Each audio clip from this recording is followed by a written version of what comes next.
Hello and welcome to this week's market analysis from FarmBusinessConsulting.com. I'm Kent Plosa and I'll be guiding you through the changes in the markets this week. First off, like I said in my earlier email, I will be going through the Wasde report from the USDA, which was released Monday morning at 10 Mountain Standard Time. And as usual, everything's been updated on the website, including the weekly wrap, Agri-Week. On Mondays, the U.S. crop conditions and crop progress come out. Thursdays, weekly export sales and the weekly report from the CWB.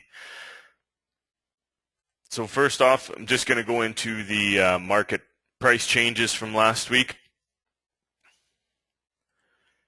What we saw in the market was canola was down $10 a ton at one time. Actually, for the week, it was down $19 a ton. Gained nearly 50% of its losses back, but was still nonetheless severely oversold and definitely in a downward chart as of last week. So this is what we're looking at for the chart today after the Wasde report came out. But as of Friday, this is where we're at. And it looks like we're going to be upwards around somewhere in here. Again, looking for that bottom to be set in somewhere around the 480. It did dip down for 2 days below 480, but then bounced back. And if you remember, 3-day rule, 3 days to clear a line and 3 days to stay below it in order for the trend to continue. So it looks like this number may hold. The trade was definitely looking for some bounce in beans and got it earlier today in the Wasde report. So that was canola for the week. Feed grains pretty stable. Peas stable. Of course, this time of the year it's kind of a wait and see approach as far as when the crop is going to be coming off, what the weather looks like, what harvest weather will look like, so on and so forth. It looks like we're going to have a few days of warm weather here and then back to normals.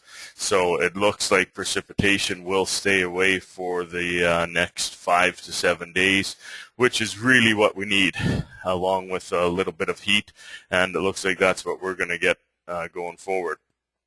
Canadian dollar is up nearly a cent. We saw oil down. Oil again, just it looks like it's starting its corrective move down. Most likely by the end of August into mid-September, it'll break the 100 on the way down and continue down into the 90s. Beans for the week were 1 cent up, so pretty much flat. But again, they were down upwards of around 30 cents for the week, but had a rally back on Thursday and Friday in order to close above their resistance, or their support, I should say, of 11.80. So it closed above, and as we get into today, we'll see that it's drastically above that now. Corn was down 10 cents, taking wheat with it. As you see, direct correlation. As corn goes, so does the wheat market. Corn has a nice little bounce up 10 to 12 cents so far this morning. Wheat, not necessarily following it on the way up. It'll happen later in the week when we see if corn is going to hold those gains. So down market pretty much in the financials, as well as the Dow Jones lost 200 points and gold was down as well too. So again, like I said, I'm going to talk about the Wasde report. I just don't have it there yet because I have to put this video on it, so I'm just going to go from the document.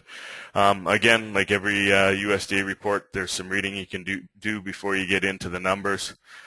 Big numbers change from what I can see. Let me just get this to the right level. So from what the USDA released here today, and what they're telling us going forward is basically they were wrong about soybeans, as soybeans was very bullish. Corn in the report was neutral to bullish. Beans were bullish, and the wheats were pretty much neutral. It's exactly what the trade thought. But under crop production, and again, that's for next year, so that's for what's in the ground right now. We saw that the August number on soybeans was substantially lower than their number from July. And again, likely just taking off some of the carry out from this year, because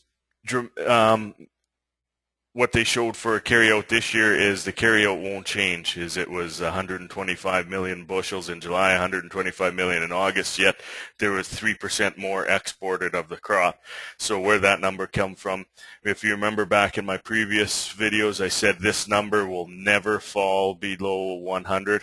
So the USDA proved me right that they won't take that number lower than 100. So all they're doing is, if you notice, they take about 150 off of this number into the next year, and that would be what their projected carryout is going forward, which would bring this number down from 220, or down to 220 from 295. So a lot of numbers here, but don't get caught up too much in the numbers. The biggest thing is they're saying there's going to be less soybeans produced and definitely less corn produced.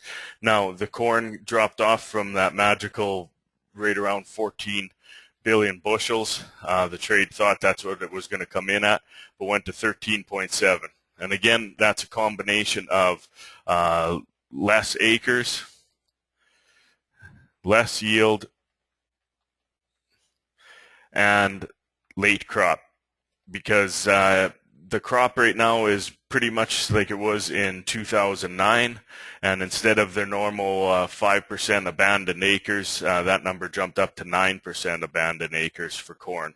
So again, that's corn, and corn's dropping and probably will settle into the 13.5 range, strictly because again, we see the July number for corn come down from 729 for carryout to 719. So not that their exports were that much more on corn, but they definitely brought this number down from just about 2 billion bushel carryout to 1.8 for next year is what's projected. So that's what's going to change going forward. As you see, here's where they made the changes in their yields back in July, up here back in July, they had the corn yield at 156.6. Now is 154.4. Beans dropped to 42.6 from 44.5. Again, this number, if you look back on my video in July, I said that was an extremely high number because it was a later crop, and beans don't necessarily love that much moisture that they're experiencing in the States. So grain sorghum, which is basically a feed wheat, as their strong exports in their winter wheat and spring wheat and durum, this sorghum number becomes important because that's what's used for their feed, to feed their animals, to feed their livestock.